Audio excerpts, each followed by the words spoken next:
no? Ang mas maigi pa, eto maglaro na lang kayo. Oh, di ba? Ah, yan na Kaya, po ang nalibang.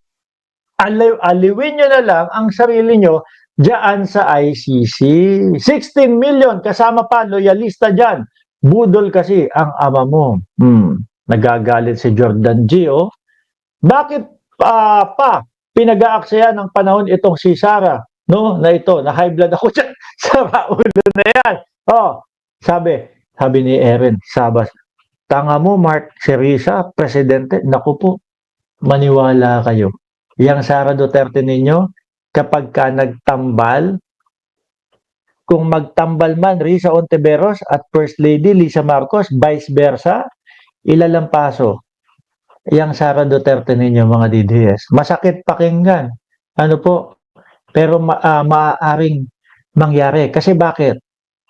Sabi ko nga sa inyo yung bilang ng kakamping, solid na yan. 15 million. Walang nalalagas dyan.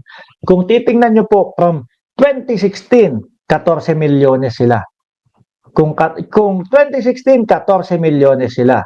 2022, ilan ang naging boto ni Leni Robredo? 15 milyones mahigit. Di ba? Pataas, paangat, solid yan. No? Kung ang mangyayari is ang unang ang magiging presidente si Risa, tapos tatambalan ni First Lady, aray ko po. Siyempre kami mga supporter ni Pangulong Bongbong Marcos at supporter ng gobyerno, ang iboboto namin. Oh, kung sino ang presidente ng First Lady. Di ba? Kung sino yung katambal ng First Lady. Ganon din yun. Oh, di ba? Tatambakan. Itong si Sara, maniwala kayo mga DDS. Huwag nyo nga alisin yung mga DDS dyan, ha? Hayaan nyo lang dyan yung mga DDS. Yun nga ang ano natin, painitin yung mga ulo nila, No? Nakita nyo, sabi nyo, solid tayo kay Bongo at kay Bato de la Rosa. Solid nyo na yun, 20 milyones. Oh. Ang katapat pa lang ng 20 milyones na yun, kakamping pa lang. Di ba? Nakita nyo yung mga boto nila Bam Aquino? Kabahang kayo doon. Boto ni Bam Aquino, boto ni Kiko Pangilinan. I-join first mo sa mga pula. Aray ko po. Yari na. Doon kayo kabahan. O, natatawa-tawa kayo dyan, ha? Pero may kaba kayo. Mga pa kayo. Kitagana. Hoy, si Kitty nagtatanong yan ng isang araw, magkano daw ho ang presyo ng baboy? Magkano na ang presyo ng baboy sa palengke? Magkano na ang presyo ng gulay sa palengke? Etc. etc.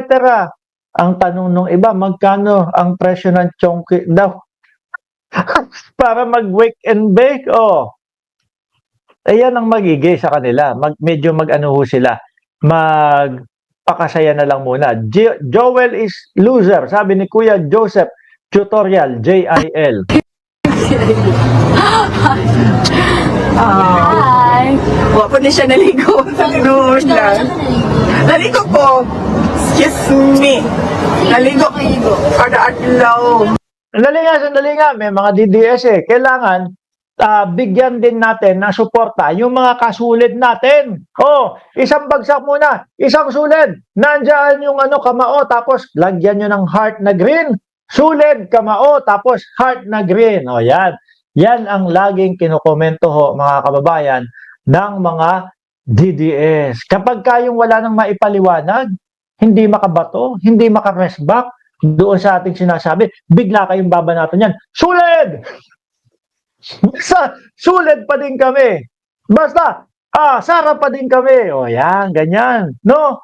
Yung tipo bang, eto, halos 23 minutos na tayo nagsasalita dito. Pero ang sasabihin lang niya mga, basta, sulit pa din kami. O kaya, baba na dyan. Bangag ka. Ano? Sasabihin niya, bangag ka, Mark Ramos. Paulit-ulit lang yan. O eto, mga senador ng mga DDS. Kanya-kanyang paliwanag na ho, mga kababayan. Pagbayad, pag-inspeksyon. Yung mga senador ng mga DDS, ito na, nagpapaliwanag na ho. DDS, uy, grabe ka, Kuya Joseph tutorial sa mga DDS, utak pulbro. Sabi ni Mary Ann, personal na gagawin ng DDS yan. Walang ma-comment sa issue. Oh, ganyan ho talaga yan. Totoo yan. No? O sa tingnan mo, pa-drug test daw ho. Oy, Robin Padilla, sinasabi ni Erin Sabas, oh, pa-drug test ka daw. No? Pa-drug test daw kasi may mga stop mo daw na nag-ano, na nag-tutsyongke, sabi, doon sa loob ng Senado. Di ba? Ang Pangulo naman, kung ang Pangulo, padadrug testin nyo na naman, ano yan? Uto-uto ang Pangulo. Di ba? Nakailang drug test na ang Pangulo. Hindi naman DDS ang Pangulo para maging uto-uto eh. Una, bago mag-eleksyon, nagpa-drug test na. Sumunod, yung pagkatapos ng eleksyon, nanalo na, nag-drug test na. Tapos yan na naman, drug test na naman. Anak ng pinapanaman mga DDS ito, nasa flood control na tayo.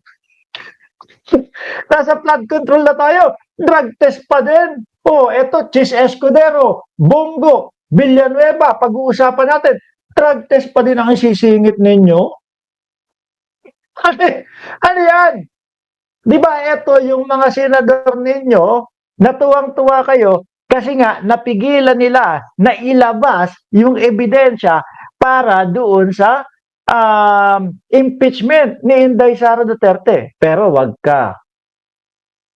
Wag ka. No? Hindi nyo maipagmalaki. Hindi nyo maipagmalaki na na-absuelto si Inday Sara Duterte patungkol doon sa patungkol doon sa tawag dito, confidential funds. Oh. 'Di ba? Dahil dinali lang doon sa mga teknikalidad. Pero yung kung tatanungin mo, ano ba? Naipagtanggol ba si Sara Duterte doon sa na hindi siya nagdambong o hindi siya mandarambong sa kaban ng bayan? Hindi. Di ba? Teknikalidad lang, nakakahiya naman yun. Inaano ninyo, ipinagmamalaki nyo, nagbubunyi kayo, nagsasaya kayo. Pero, dinali lang ng mga ito sa teknikalidad. Pero yung sasabihin mo na naipagtanggol at sasabihin mong naidepensa na hindi magnanakaw o hindi nagnakaw, sorry, walang ganun. Di ba? Kaya iyan, kapag kayan, naipasok ulit o nagkaroon ulit ng